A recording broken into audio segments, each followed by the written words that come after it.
Hey everyone, and welcome to a new episode of Zelda Universe TV.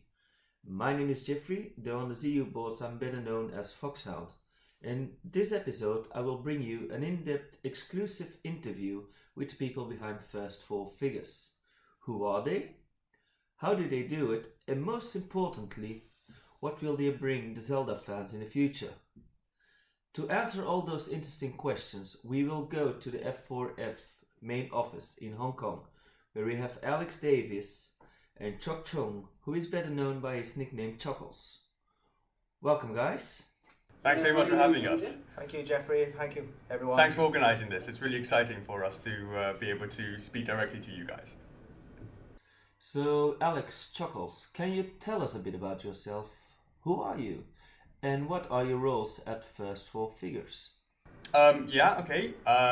Started up the company in 2003. And I'm the creative director. I'm the owner. I have a partner, but I'm the owner, and I sort of in charge of the creative direction of what licenses we go for, how the product actually looks, and making sure the quality is there. Basically, the buck stops with me. Yep.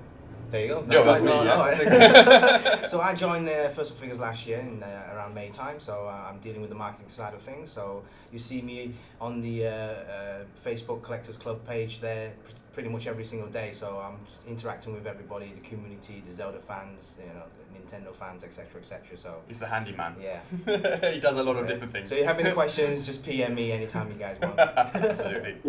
I'm there 24/7. The name First Four Figures is pretty well known among collectors, but of course a lot of Zelda fans have not had heard of you. So to those fans, tell us, what is First Four Figures? Sure. So, that's something that Chocs and I talk about a lot, and it's actually a lot of the reason why I wanted Chocs on the team, and that was about the fact is that we've been doing Nintendo merchandise. We signed up with Nintendo in 2005 and had our first product in 2006. I think we looked it up, Fierce Deity Link. Yeah. It was 2006 beginning, and then Skull Kid 2006, end of 2006. And the reality is, we sit there and we still look at so many people who just join our collectors group to actually go, oh, I never knew who you guys were, or that you guys existed. And that's the reason why I said we need to have someone. Well, I said, to my partner that we need to have someone who's dedicated on the marketing to be able to actually get more people to know who we are. As the intro said, we make high-end figurines, and usually that's based in resin, sometimes PVC, and it's mainly from the video game markets. We just recently sort of branched into anime as well, but our main focus has been on video games, and we were incredibly fortunate to have worked with Nintendo since 2005, and we're now going into years 10, 11, 12 in terms of a renewed license. And it always boggles my mind when we think that if you're a Zelda fan, you're going to know about us, but it still boggles the mind that a lot of people still don't know us. Yeah. But also on the flip side, it's really, really nice to be able to see people sort of say, hey, I knew about your product back when I was a teenager and I couldn't afford it. And here I am now, sort of 13 years later. Well, it's going to be like 11 years now, going into 12 years, yeah, right? So 11 years. To be able to say, now I can afford your products and that sort of stuff. It also makes me feel very old, but it also highlights the fact that we've had such a long time working with Nintendo products and being a licensee of Nintendo. Also just to say that the actual name First Four Figures actually sort of started as a distribution company back in the day. 2003 was actually set up to be a distribution company to bring in sort of anime stuff, actually these sort of items from China that I could see that was in China because I was in China at the time, and bring it back to the UK. That was the initial setup, and the name First Four Figures, it's not actually quite a brand name, but it's become into that as it's gone from a very short-lived distribution model into what you know now, which is the brand. When we look at your collection, we see a large part consists of Zelda merchandise, which kind of leads me to believe that you two are avid Zelda fans yourself. So, what's your history with the series? do you still remember the first time you played a Zelda game? And what kind of influence that had on you? So, do you want to, I'll go first? Yeah, go first, okay. Tell childhood Right, so gaming passion. The original Zelda, I saw my mates play it. I didn't get a chance to play it myself, as in I went to their houses and I could see them do it, only sort of snippets of it. So unfortunately I didn't get that quite, the original Zelda kind of nostalgia from that. What I did do is the main one that I would say that I really got into, and that was the one that really sort of brought me into it, was actually the Twilight Princess, where I had the ability to actually sit down and play it from as a fan. Now, of course, we'd been developing a lot of products like the Ocarina of Time and all the stuff from the Majora's Mask before Twilight Princess came out, but a lot of that was seeing the characters and knowing of the characters before actually sitting down and playing the game. So what I mean by that is, I had already been developing the characters such as Fierce Deity Link, such as Skull Kid, and which were the first two of the actual Zelda line, before actually playing those games, because I didn't have the opportunity to play those games. So a lot of the things was like looking at old YouTube videos and looking at all of that, and then getting all of that sort of lore and history behind those products, having to understand those characters because you're developing product on those characters, to then go back and play the games afterwards, which was really nice to go, oh yeah, and see how they come in, and then, but even though I know what's going to be happening because I've done that. Now, Twilight Princess for me was the first one that I sort of did with a vision of, hey, I'm playing this as a fan, and I'm playing it going, that would be an awesome thing to make. That would be an awesome thing to make. You're more attached to that game. Definitely, I have in terms of like, obviously I respect Ocarina of Time and I respect Majora's Mask, the fact that they got such highly praised results, the reviews on those, respect all of that, and of course respect the characters. But actually sitting there and playing there with the game as a fan and enjoying the game itself, Twilight Princess is there for me. Okay. I'm a little bit earlier than you. Yeah, you're a little bit earlier. I started pretty much very similar, where I was young, went to my friend's house, I couldn't afford an NES, back in the day, NES, and then the actual first proper Zelda that I actually bought myself was the Super NES version, the 16-bit Super NES, Links to the Past. That's right. And then I started playing more and more Zeldas since then, the Game Boy versions, the N64, etc., etc. I still have the latest version of on the Wii U as well. I've played that the Wind Waker.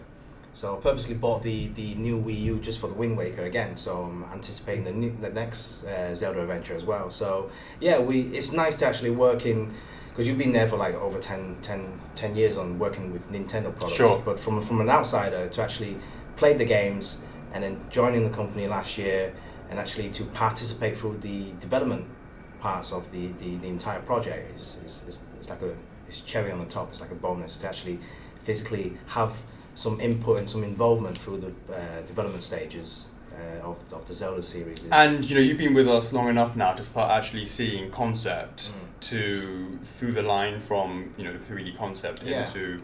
And we can talk a bit more about that if that's in terms of the actual development of the product. Sure. It's nice for you to now have that length of time that you can actually see it into. I mean, Majora's Mask example. Yeah. It's great to work on those projects because it gives you a chance to actually go back and pick up the games. Oh wow! So I can't. Yeah, to look at it with new eyes. Yeah, with new eyes, new concepts, and it's like some things you missed the first time you play through, and then you have to play it again or go through YouTube. Right. You pick up a lot of new things. Things you just didn't see the first time round. The sort of small subtle details that you got to sort of pick up on. We kind of touched on it already. There are a lot of Zelda statues made by you, but how are those things actually made? Where does it start? How do you get your licenses? And I would assume it probably starts with drawing or something? Yeah, so basically what happens is... It starts from here, doesn't it? Well, a lot of people have noted over the years that we only do the statues based on the official artwork. Now, what I wanted to sort of touch up on that is that we started with Fierce Deity Link, for the Zelda line in particular. It's Fierce Deity Link. We then did Skull Kid. And then obviously we did Link, and then we did Shake. What I would say about those things, if we look at the first three, or the first two in particular, they have official artwork, and we have based the poses of the statues that we've made off of the official artwork. Now, the question is, does that mean you can only do it based on the official artwork? Is that what it means? Well, actually, the reason is that the game came out at a time when obviously the graphics were really, for their era, very polygony, hard shapes, triangles, of course limitations of the product, of the consoles at the time. So when people see the Skull Kid or the Fierce Lady Link in the game, it looks completely different to how he looks in the official artwork. Now, it's always a challenge when you go from when you go to a physical item based off of something that is not the same in everybody's mind, because you can all look at the Fierce Lady Link if you didn't see the official artwork, and you can all have your own imagination of what it would look like in a realistic environment. Of course, we could have made him completely blocky, exactly like he is in the game, but that's not what we wanted to do. We wanted to create a highly detailed version of him. So, and the same thing for Skull Kid. So, how do you sort of tap into the mind of the consumer in order to make sure that what we're producing is what they imagine it to be? And the clear way to have done that is to be doing it based on something that everybody looks at and everybody can put their imagination on, and that is how Skull Kid looks and how Fierce Lady looks in 2D form. And that those official artworks that you see, the reason why we went after that is because that is the thing that everybody associates and everyone agrees with is what Fierce Lady Link and Skull Kid would have looked like if there was no issues with the consoles being underpowered at the time. So that is the reason why it made sense to do it based on those official images. And so that was just the reasoning behind why, when you say, do you base it off of the concept or what that may have been? Well, we knew very clearly at the very beginning of developing that it was to be done based on those artworks. It's not to say that we're limited to those. In fact, I believe if you go over, just off the top of my head, Dark Link doesn't have any official sort of artwork, but we came up with their own pose for that example, and there are different examples of that throughout the lines. But so going back to the original question, how are they actually made? Well, we call it the concept. Okay, so once we decide what we're going to go for, we then make it in 3D. And I've been using it since 2000 and, Fierce Lady Link, Skull Kid, this is going back 11 years, was made in this sort of then pioneering technology where you design it on the computer and then you use a 3D print technology in order to actually print it and make it into the physical stage. So that's what we did then, and that's certainly what we do now. The only difference is now that the quality of the 3D designs and the quality of the printing accuracy is far superior than it was back then. And that's allowed for us to be able to have far more detailed and more accurate and more ambitious poses now compared to back then. And also we're just far more experienced. So once you've made the physical prototype, you then need to make a casting of it. So you use some silicone molds and you cast it up and then you make copies of it. And those copies are then used to be the tooling master, which the factory then uses to create the multiple copies of the pieces, and then of course use the remaining copies to actually do some prototype paint masters in order for them to be able to show to Nintendo to say, hey, this is the product, this is the final version, is it okay? Oh yes, the green is okay, or no, the green is too dark, or the green needs to be changed here, the skin tone is not right.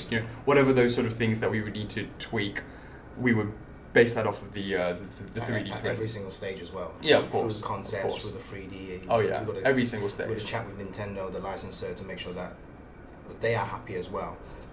Absolutely. How we represent the actual character in the line. Absolutely. Yeah. And then once we've made the prototype and it's been approved, we then go to the factory and say, hey, this is what we have approved. You need to make a copy of that. So they'll make their copy and we'll be like, this bit's not the same, that bit's not the same, tweak here. make those sort of changes. Of course, the factories don't understand the nuances, the subtle differences between different things, and why the symbol must be over here or can't be over there, it can't be flipped and all that sort of stuff. They won't know that. So it's important that we really, really make sure that what we've given them versus what they give us is the same. And that whole thing, that's what the factory called as a counter sample, to say, hey, here's your original sample, this is the counter sample, and we look at the counter sample and say they match. Then we say, okay, we agree with the product is how we want it to be, please now make, and then whatever the order is. So for example, for Fierce Deity Link, that was 2,500, please go ahead and make 2,500 of those. And that whole idea, and where we really need to always be on our toes, is making sure that anybody can make a decent counter sample. Any factory can do that. The proof is in the pudding, is when the actual final product hits the shelves, is it still the same as the counter sample, which is still the same as the prototype, which ultimately is what has been approved by the licensor, in this case Nintendo. And it's very important to have people on the ground continuously monitoring the products that are being made at the factories, because if you don't pay attention, it's very easy for it to stray off into a different direction. That's being very generous in your terminology. Yes. But yes, and that is something that we must always be vigilant on. And I've heard everything is done by hand. That's correct. So with regards to the resins, to be clear, there are different processes for different items. What we're talking about here is resin production. Everything is done by hand, and it's done in a way that it's incredibly time consuming. And I do quite a lot of, in our collectors club, I do a lot of sort of videos based on sort of different parts of it. So casting by hand, painting everything by hand, all of it is done by hand. And it's a testament to the fact that these items are, the way these are made are very similar to how things were made, thousands of years ago. I mean, the whole idea of making a casting of something, people have been doing it for centuries, and there's no difference from what we do. It's the same thing. It's just that we're doing it with kick-ass characters. You already said every statue, model, or even the concept has to be approved by the company that made the game or anime you're making a statue of. But how does that really go? How did you end up getting your Nintendo license, for example, to start working on the Fierce Deity Link, your first statue?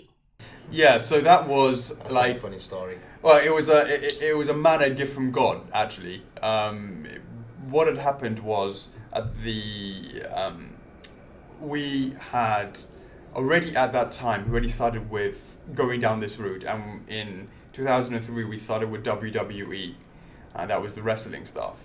And then Hasbro came onto the stand at one of the London toy fairs that we were at and said, hey, would you be interested in Magic the Gathering? Sure. So Magic the Gathering then led on to Transformers, and then led on to G.I. Joe. And that was the initial kind of work and the sort of beginnings of the company. So that was about 3 years of that. And again, at the show, it would have been around about that time, I can remember quite distinctly, Jetix came onto the stand and said, hey, we represent a company, no, it's not Jetix, I do apologize. It's 4Kids Entertainment. 4Kids Entertainment came onto the stand and said, hey, we have a because they were a licensing agency as well as a TV station, which is 4Kids TV. 4Kids Entertainment came onto the stand and said, hey, we represent a company called Nintendo. Are you interested in getting into this license? We like what you do with the stuff that you have now. How about Nintendo? We said, sure, absolutely. And that's how it really, and the thing was, it was amazing that 4Kids Entertainment, we did this deal with 4Kids Entertainment to get the license from Nintendo. So it wasn't direct, because they were the licensing agency at the time. And then they actually stopped working with Nintendo to work with Microsoft for Xbox. And at that moment when they and it was literally almost right after we got the contract with Nintendo, that the moment that we did, they said, okay, we're not actually representing Nintendo anymore, we're representing Microsoft. They basically said, we are not going to keep working with Nintendo, therefore here are the contacts at Nintendo of America. And that's when we started having a direct relationship with Nintendo, because usually the way it works for licensing agencies is usually there's someone in the middle. So you submit the proposals to to the licensing agent, who then gives it to Nintendo, who then gives it back to the licensing agents, who then gives it back to us. That sort of scenario, and that's what happened. Nintendo then became our direct contact, and from there it's been phenomenal. And we've been working with them for such a long time that we very rarely work with licensing agencies anymore. But and that really, you can really see the fork in the road, and the whole idea from that moment that we really concentrated on only doing video games, and it really snowballed, because it's like then we worked with Sega from 2008 and we're still with them, and then Konami, and what was quite interesting is that the person that I was working with at Nintendo of America, who was doing all the licensor approvals directly with them, then moved across to Capcom. This is how long we're talking about, because we've been working so long, and said, hey Alex, all that time that we're working together over in Nintendo, come do that same stuff for us for Capcom. Absolutely. So that's what so then there's the Capcom, and then Bandai Namco contacting us, and it's just been a great pleasure to be able to see that it's snowballed into this. But the reality is this: we can really see the moment that happened. If it all comes down to Nintendo and picking up that license, and for that we're always forever grateful. After all the work you put in all those statues over the years, there must have been that one statue that sprung out to you. To you two personally, what are your favorite statues? Okay, well, I can say that the one that I made personally, that was the biggest, I would say the biggest thing that I learned from, is a product from 2000 AD from Rebellion, and it was Judge Dredd versus Judge Death. Now, that piece for me was incredibly challenging because it's incredibly dynamic. You have one statue of Dredd, and you have Death. Judge Death sort of almost, he's pinned to Judge Dredd, and he's circling him, and it's incredibly intricate. It was incredibly challenging to A, how to figure out how to do it in the prototype stage, and B, do it at production stage. I learned so much from that product that it has allowed me to really have the confidence to make sure that we push the design every time, and we figure out the engineering to do it not only at the prototype but at production level. So there's no point making a beautiful prototype that arrives smashed and broken when it arrives to the consumer. So from that, it's allowed us to really create dynamic pieces with confidence. That's for me, my personal, the one that for me personally has given me the most experience, shall I say. In terms of the one that I aesthetically like the most, the best is yet to come. It's now in the books, probably. Well, I'm currently working on some sweet ones right now. Yes. It's an exciting time to be getting into FRF, especially this year as well, 2017. And it's a lot of fires a lot of irons in the fire. Yeah, we'll get to that as well, because of course all the Zelda fans do want to know what's coming for them.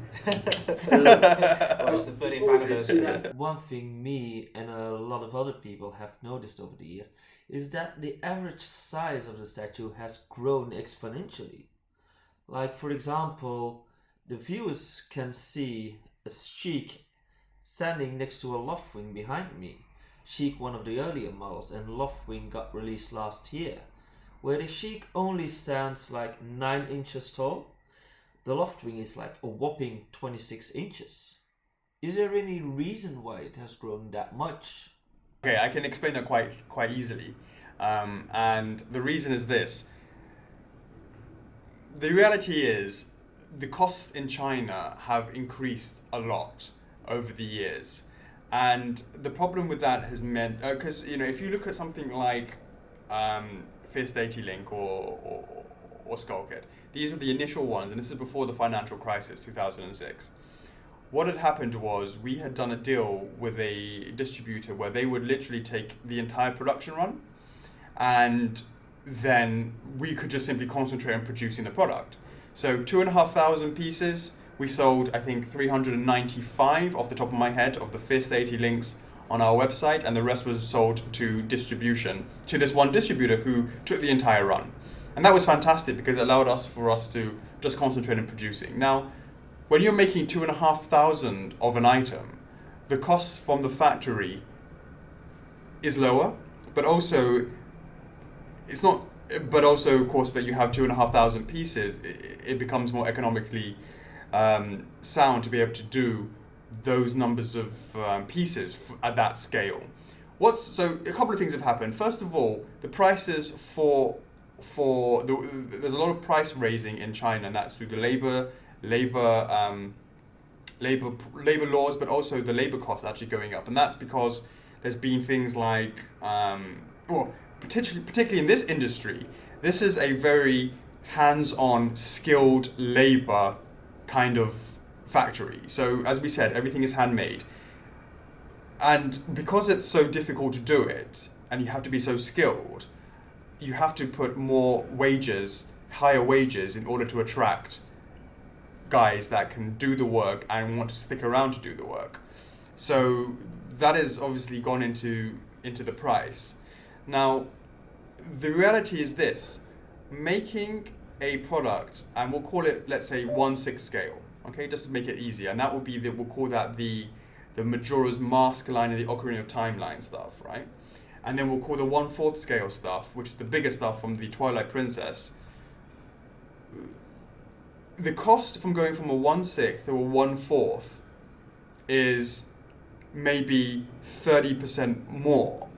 Or what I should say is actually the other way around. The cost of making the 1/6 compared to a 1/4 is 30% less, is what I should really say. But the price that you can charge on a 1/4 is higher in comparison. The difference isn't 30%, the difference is usually much more. And that basically means that it's much more expensive to make a 1/6 scale item than it is to make a 1/4 scale item, because the reality is a lot of the time and effort goes into paint hits. And what does that mean? It means that every single stroke that you see, let's say it's drawing the eyebrow, one eyebrow is one paint hit, drawing another eyebrow is another paint hit. Lots of money goes into that part of the manufacturing process. So normally you have materials, and then you have paint hits, and then you have a sort of materials of making the packaging. So the materials of actually making the packaging and making the resin, yes, it's much more in comparison to a 1/4 scale and a 1/6 scale. It's more on the 1/4 scale. But the paint hits is exactly the same. There is no difference between a 1/6 and a 1/4, because it doesn't matter how big the eyebrow is, you're still painting at one time. And it's just still one stroke. And the reality is that the cost of that represents already 70% of the cost. The materials is only 30%. So that's the point. Making it at 1/4 scale is far, and it's coupled by the fact that after the financial crisis, the numbers of pieces where there's no more 2,500 pieces, and the distributor was taking it all. There's none of that anymore. So if you have that coupled with the fact that the prices have gone up by a lot in manufacturing, and the fact that the distributor numbers have gone down because of the financial crisis, it basically shifted into 1/4 scale. And also, popular opinion was 1/4 scale was getting more popular amongst collectors as well. And physically, it's far more imposing and it's far more impressive when you actually have one of those sitting there. And the first thing you walk into the room and you see, your eyes will be drawn to the 1/4 over the 1/6. So there's a lot of reasons and different variables for which led us into doing that. Now, sort of cutting into the 1/6 scale and the people who are like that sort of scale and that sort of size, it's now come to the point now where the development and the expertise in making PVC items actually brings us to the point where the item that we're making, and Breath of the Wild is a good example. We've just made this Breath of the Wild 10-inch PVC, which fits very nicely into that range that was done back in the day as resin 11 years ago, now fits into that same size category, but actually the price is actually less than that, but the quality is now at the stage where if you don't pick it up and you sort of just look at it, they're very, very similar. So it's not like we don't want to do the 1/6 scale. The economics don't make sense for us to do it at that level in resin, but it absolutely makes sense for us to do it like that in PVC. So we still have plans for that. That's good news for a lot of Zelda fans, because as the price of the statues grew alongside the size of the statues, they simply became unaffordable for a lot of Zelda fans who just want a nice piece of merchandise. So was that like the main drive for you to make those PVC statues? Absolutely, and one of the things was we were talking about it was, and it's almost like why we haven't even put Breath of the Wild. I mean, the Breath of the Wild link that we're talking about has actually been an example of us we're not even putting it on our website for pre-order. We want that to be picked up at your local game shop or your local mom and pop collectible store. We want to support our retailers to be able for it to go there. But the main thing for us is we want those to be our spokesmodels, our items that go into the marketplace, that people who don't go on our website because they don't know about us, but can go and see this item in the stores, they'll see them and go, who is this company? And in there will be... It's just exactly what you said at the start of this interview, where a lot of people don't know about F4F, Versal Figures.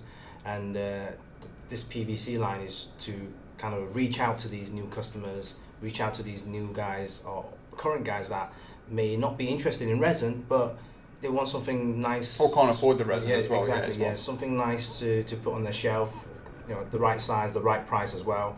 And it just makes everything much more easy accessible, because not everyone could access the internet, or it's much better for them if they just go out on the weekend. They saw the statue. Yeah, I mean, go out. That's one aspect. But as you said, it's more about it's absolutely about going out there to access a wider range of people that can afford that sort of.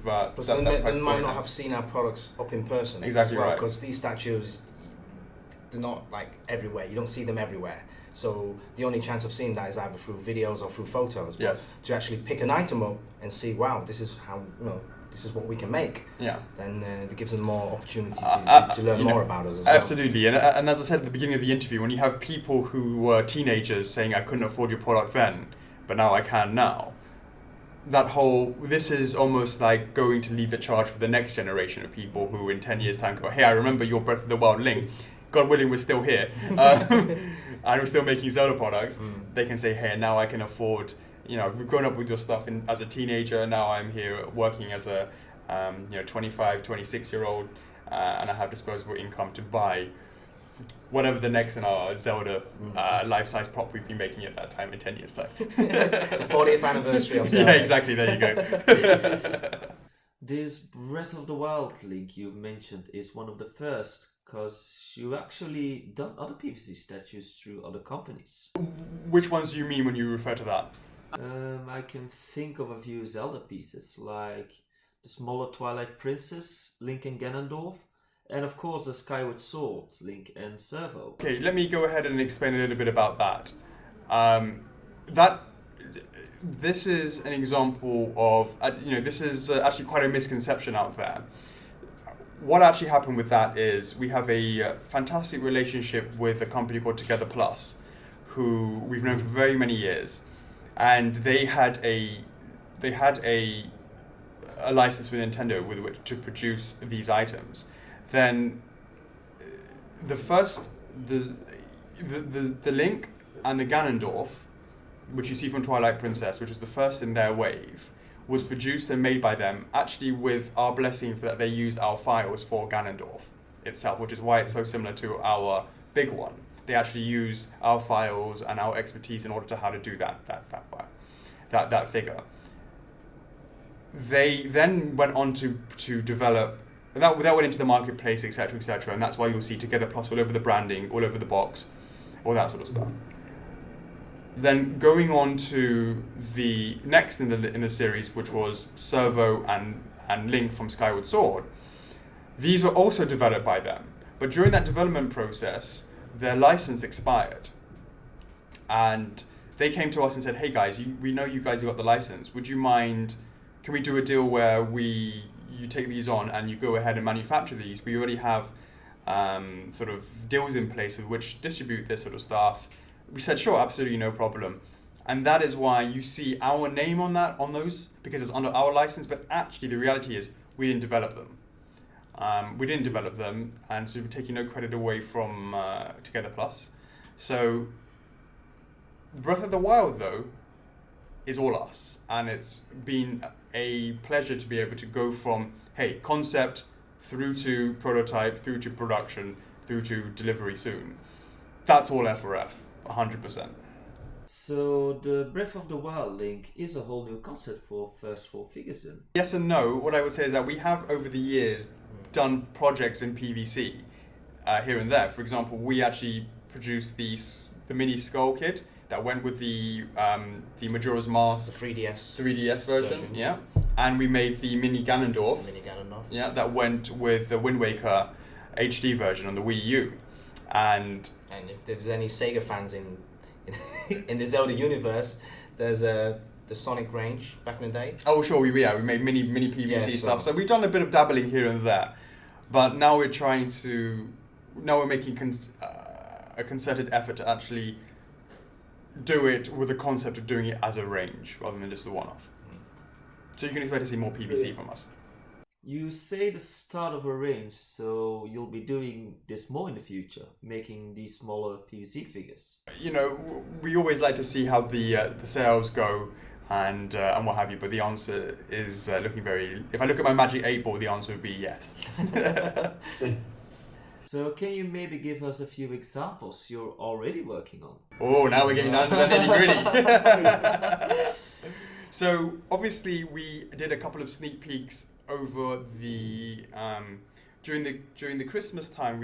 Every year we do something called F4F Merry Sneak Peeks and Merry Christmas Sneak Peeks, right? Yeah. And from there we showcase some of the upcoming items that people can expect to see from us.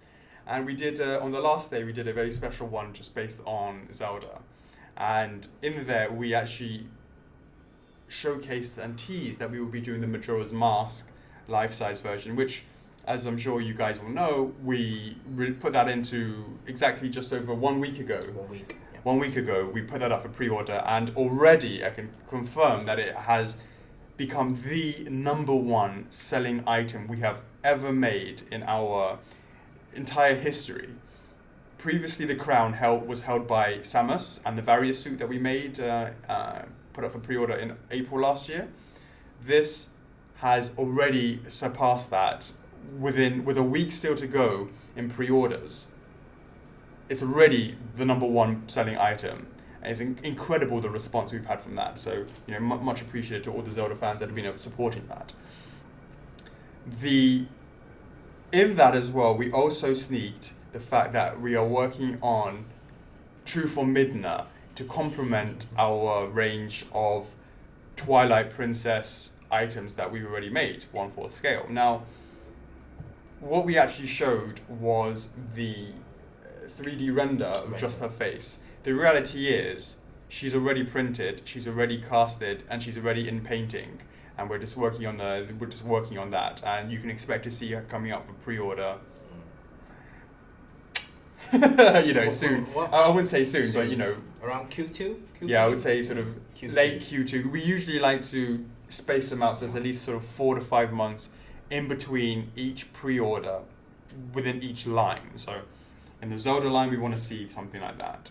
That's sort of an indication of where we're going. And especially in the middle, we're not taking into consideration the fact that Breath of the Wild Link will be there in the middle of coming out and being in there. So we have to consider those that want to buy the Majora's Mask, they want to buy the Breath of the Wild Link, they want to buy True for Midna. It's a lot to ask, so we don't want to do it all at once. Space them out. Yeah. Oh, and what? Obviously, that information is common knowledge, right? Right. But we'd like to say thank you so much for you guys, well, Jeffrey yourself, to organize this, and say thank you to Zelda Universe for organizing this interview. That we would like to give you a little something, something extra, exclusive news, just to let you know. We have put 2 upcoming items. There's going to be 2 completely unannounced items in a little leaflet that comes with the Breath of the Wild link, the PVC Breath of the Wild link, the 10-inch PVC. In it will be, the packaging is absolutely stunning, absolutely gorgeous. We have someone who's just recently joined us from after 10 years at Hot Toys, Sandy. She's done an amazing job on the packaging, just absolutely looks stunning. Inside there, she's done an amazing job on the leaflet. It has something in there. No, I haven't got it here. The leaflet inside it will show the silhouette of 2 completely unannounced resin items that are coming up from us, that we have not even sneaked, we have not talked about, no one knows anything about it. You will be able to see all of these items inside that leaflet. And that no one knows that. And well, they do now. The Zelda series as well? Oh yes, from the Zelda series, absolutely. Only from the Zelda series. For the Breath of the Wild link, do you already have a release date for that? Yes, so what is going to happen is we're working incredibly hard at the moment. It's already amazingly super deep in production at the moment. Now what's going to happen is about 15% of our allocation, when I say allocation, is the initial run that we're making, 15% of it only will be able to be finished before Chinese New Year. Chinese New Year this year is very, very early, and basically by the 23rd of this month we will be packing our first container, and that will allow for about 4,000 units to go into the marketplace. But that will be going to stateside first, and that will be ready in time for launch. Afterwards, the rest of the world will be receiving it in mid to, I would say late, depending on shipping times, late April, beginning of May is what I would say for the distribution of the rest of it. And so really excited for that, for that to go out there. I'm sure a lot of you fans have already seen the video we've made on our YouTube channel of the actual Breath of the Wild 10-inch link. We made the announcement right after the Nintendo Switch, and it was really fun on that day. That's right after the Switch went boom like that, and then we just had a little boom, because we kept that like in secret for the past 4 or 5 months at least, and it was awesome to announce it to the club members, to the Zelda fans.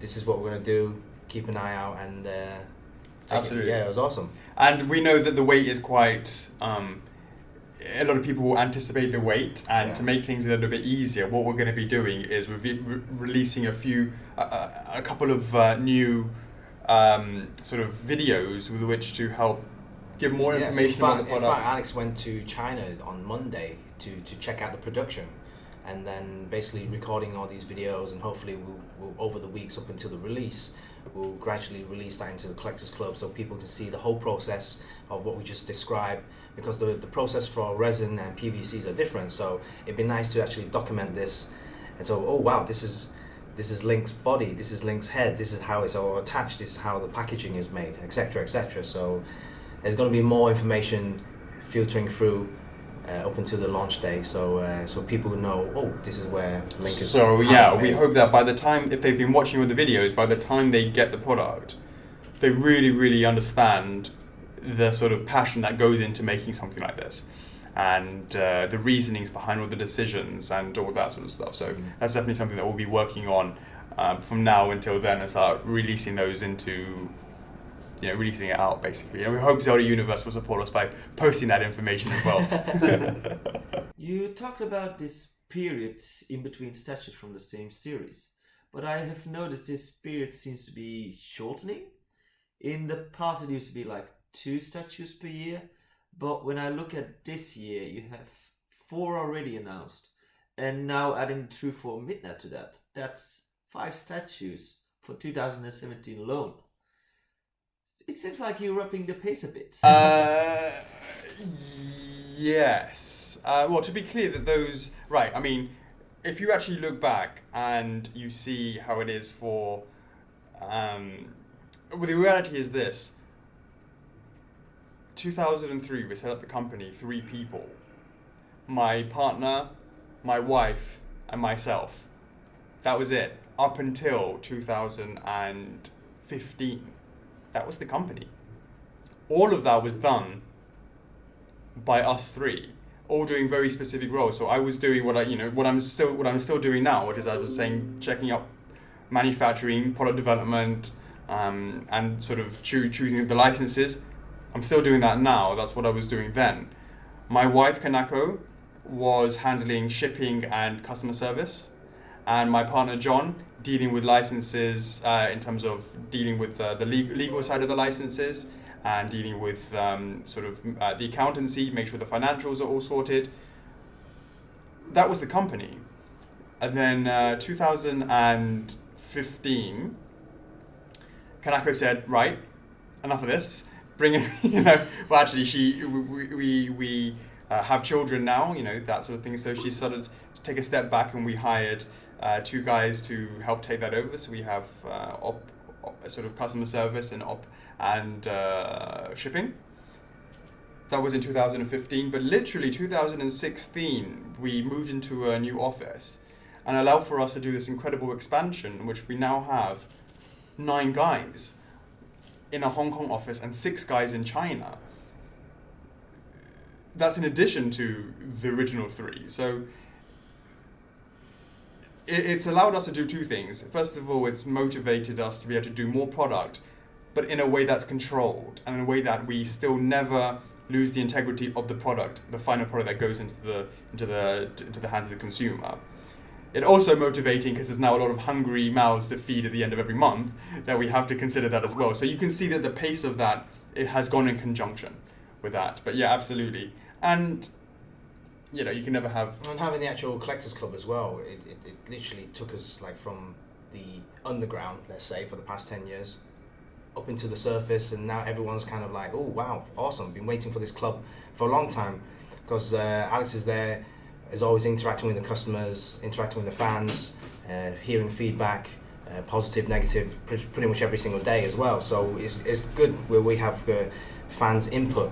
A lot of these products won't be made unless the actual fans requested it. So, you know what I'm saying? It's like a lot of these characters... True for Midna would not have been... Would not be on the list unless everyone was crying for her every single day, and obviously we had to keep it silent for this long. So it was awesome to announce that. Yeah, there's absolutely massive influence by the club that gives directly to us. Chockles is always on there saying, hey, these guys are saying this and we feel this, and then I'm making sure that also that we can do it licensing wise and all that sort of thing. And it's great when we create polls and we hear all these feedback and opinions. It's something that we actually take serious, because we present those to licensors and say, hey guys, look, we've got so many fans are interested in this character or this license particular, and we just say, hey, can we do it? This is how sometimes we approach licenses, or sometimes they approach us and say, oh, we saw you guys are doing this in the club, can we be part of that? And everything just snowballs, and the past year has just been incredible. It's amazing. I remember opening the club 8th of January 2016, and so many people just coming in and posting their collections of the Zelda items, or their any of the FRF items, be it Nintendo, be it Sega, any of the sort of stuff that we've been doing from the long history. To have that, it was very proud. I felt very, very proud to see all of that. And in fact, we met through the club as well. Yeah. And I could see what Chockles was doing in the club, and I said, this guy is a marketing guru, let's get this guy in. And the most amazing thing is he lives so close to me as well, that it was just a no-brainer. We just clicked, but it's nice to actually, been working on those products for so long, you never get the chance to see these. And to actually see the whole range of Zelda in someone's little room, it's just, for you, it's more touching, right? Yeah, absolutely, of course. And then you'll feel that as well when the years go past, when the items that you had your input in as well. Because now, now that Chockles is here as well, before I was very okay, this is what we're working on. But now I have this ability we have this office where Chockles, okay, hey Chockles, come and see what you think of this. what do you think of this? What do you think of that? And then he'll give his opinion and maybe tweak this here, tweak that. He's got a really discerning eye as well, which is really important when doing this. I hear what you guys say in the club, you know. That's why I'm always and that's there. why he's there, and that's why that club allows us to make the best product that we possibly can make. And according to the Zelda fans, you can never have too much Zelda product. So Yeah. Fanatics. As long as they keep making the games, probably will have inspiration to make more statues. Absolutely. So, you know, definitely the club has become incredibly important to us, and it allows for the fans of the different properties to have their voices heard, and absolutely It gives us motivation every single day to work on these projects. And you know, we're excited as a fan ourselves. We really want to see more and more Zelda products and Zelda characters. We want to work on as well, and to get the feedback, to get the response from the guys, and you know, to go through us together through the whole journey, because we're constantly keeping updates with production photos and videos, and to actually see them shipped out, and they receive it and they send us their reactions, their unboxings and their videos and their reviews. It's just, you know, I can't ask for more. I mean, it's awesome, because like this whole community is like really tight knit, and oh, absolutely. Yeah, I love it. You know, the positives and the negatives will spread like wildfire, and we must always stand behind our product in the way that, hey, that's why it's so important to make sure that the integrity of the product is there when it goes out, because we will know about it, good or bad. Yes, the guys will tell us. Truth hurts. Like you said, in the Zelda series there are a lot of characters with interesting personalities and beautiful designs. Are there like any characters that you really want to make? Characters which you would say if I can make that one, I'll be happy? What's your favourite character? Favorite character, I've heard a lot of people, of course he's a bit of a hated / loved character. You're either Tingle. for him Tingle. or against him. But for me personally, a character I can think of that would make a nice statue would be a Girahim from the Skyward Sword game. Been getting quite a few requests for that. Yeah. I personally, you know, we have a FRF Vault, which I like to talk about in the Collectors Club, and the FRF Vault basically has a ton of concepts that got to different levels, i.e. 3D, even some to physical, where we have worked on things such as Link pulling the Master Sword out, and you know, Link versus different characters. In fact, I can remember doing a Link versus Ganondorf based on the Twilight Princess tech demo. Do you remember the tech demo back in the day? It was for the GameCube, and obviously Twilight Princess turned into what it was. Oh, the first. That tech demo, right? I mean, first when they have the battle even before Exactly the right. was announced. Exactly right. That one, yeah. That tech demo, I made that diorama. I've made it, and it's locked under lock and key in the vault that you can only see if you're sitting where Chockles is. You can come and have a look at some of the stuff that we've done, and there is so many things in there. You say Tingle, done it, mate. Already made it. You know, you say Link versus Volvagio, there's like loads of stuff that's already been made, and it goes beyond just the Zelda stuff. There's the Metroid stuff and other concepts and stuff. And times are different. Times have changed. Maybe they can turn around in a PVC later on. Who knows? You know, and it's certainly. So a lot of the characters that you're saying, hey, which ones would you like to make? I've made loads of them already. But the ones that we haven't sort of made that aren't lock and key under the vault, I think is, but I think it's going to be, which is a no-brainer, of course, is we haven't finished off the Twilight Princess line. Obviously, we have True Form Midna there, but there's a big glaring omission. And it's a kind of character, you may have heard of him, it's called Link, who hasn't been made. So you have all the characters, you have Zelda, you have Ganon's puppet Zelda, you have Ganondorf, you have Zant, you have Midna and Wolflink, you have True for Midna. Hello, one's missing. Which one was that? You have it on Epona. We have Link on Epona, but that's absolutely right. Now, we've made over 20 items now that have been released into the marketplace, and Link on Epona, in terms of aesthetically pleasing, is probably really up there. As I was saying, Dread vs. Death was satisfactory, very satisfying in terms of engineering point of view and what I learned from there from an experience point of view. But Link on Epona, for me, is one of the more aesthetically pleasing ones that I really, really enjoy. The whole thing, the whole pose, the whole way it's been made. What I do know is whenever I give one of those to a potential licensor, we always get the license. Because I have a few of these that we have for samples for potential licensors.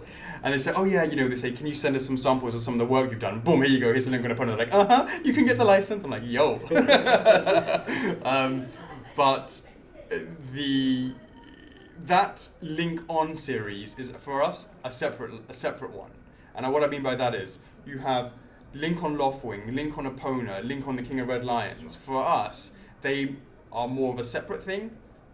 Link is not 1/4 scale in there. He's a totally different scale, it's a different thing. So, for me, the 1/4 scale Link is a completely separate item, even though it's also from Twilight Princess. I believe the last time you did a Link on its own must have been the Ocarina of Time links back in the day, right? Exactly correct. And when was that released? Like 2009. 7 or 8?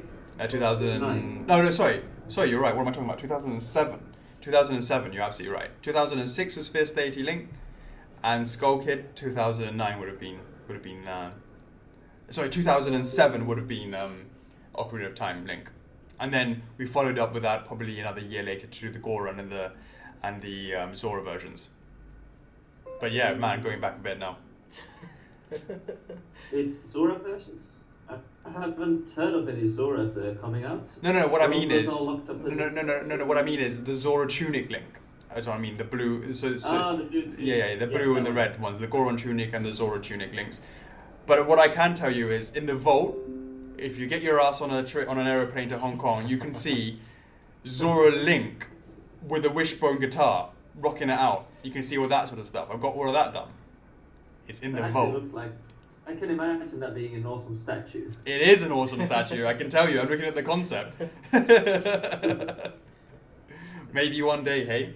Maybe we can creep open the vault. Come on, there's so much Nintendo. stuff. Someone really has to crack that vault open. Absolutely. Most things in that vault will never see the light of day, and unfortunately, most Zelda fans will never even see what's in there. Unfortunately, that's the case. Yep. Share with the world. But a lot of things are up and coming. For this year, we have, for example, the King of Red Lions coming out, the Link and Servo diorama. Yes, that's correct. Majora's Mask Decathlon. Yep. True Form Midna.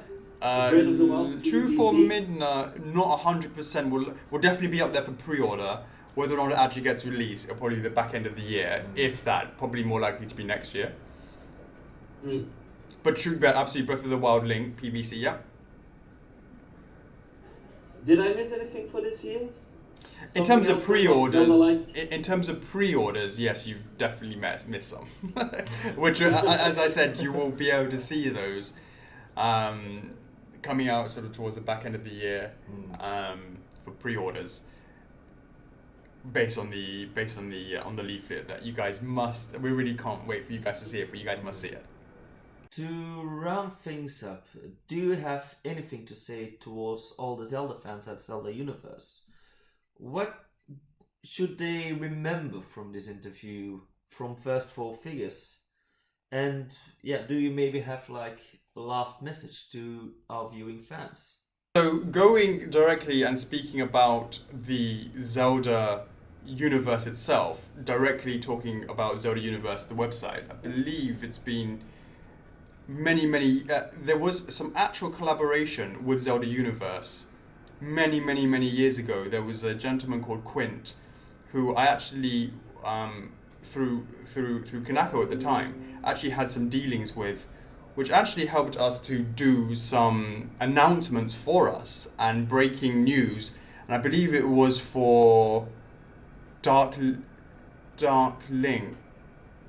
may have been also core the Daruni. I'm not 100% sure. But there has been this affinity between FRF and Zelda Universe for many, many years before. And it sort of, I think, went to the wayside a little bit. We didn't sort of, I think after Facebook, we had our own platform with which to be able to kind of sort of break that news, and the access of information is so much easier now to be able to communicate that to Zelda fans. But there's always a soft spot for Zelda Universe, having worked so closely so many years ago, back then. Mm-hmm. So wanted to say thank you so much for taking the time to obviously to watch the interview up to this stage. We really appreciate Zelda Universe and Jeffrey, yourself, to actually setting up this interview and taking the time to sort of... For staying up late. Yeah, of course, you're staying up late for us as well. We really appreciate that.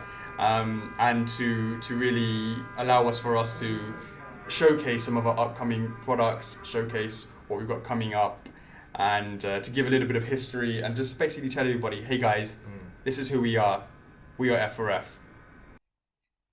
This has been a really interesting full talk, and though some questions got answered, a lot of new ones rose, like which characters are teased in the Breath of the Wild leaflet?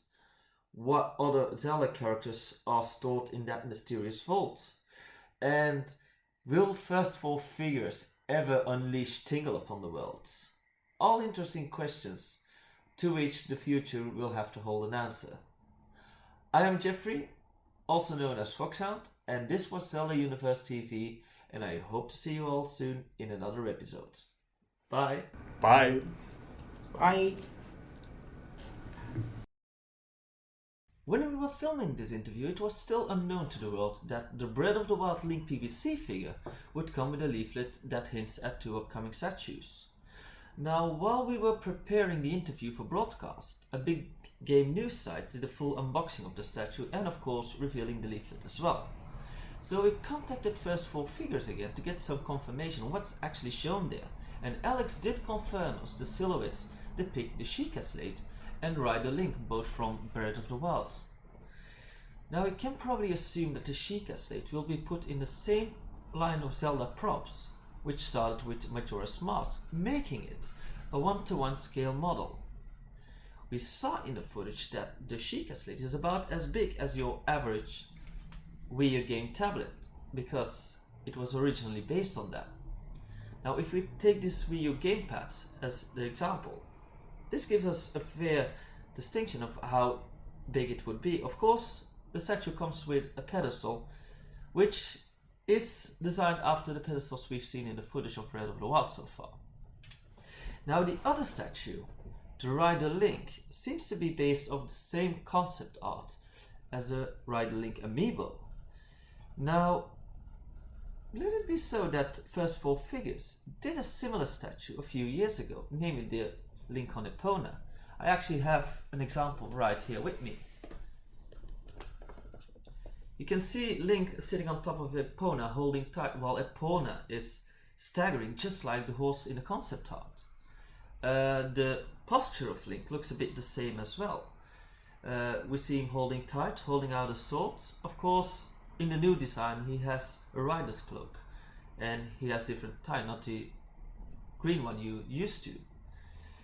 Now, we know from Alex that these 2 figures, it was said in the interview, will probably go in pre-order by the end of the year, with a release somewhere next year. And we also know that these statues are currently being worked on and are still in 3D modeling, so who knows, something might still change. But we'll keep updated on that, and everything we know we post on Zelda Universe, so keep an eye on our site to get the latest updates on all new Zelda. And if you want to get some first-hand news about First 4 Figure statues, go to the First 4 Figures Collectors Club on Facebook. I'm still Jeffrey, aka Foxhound, and I will be seeing you soon.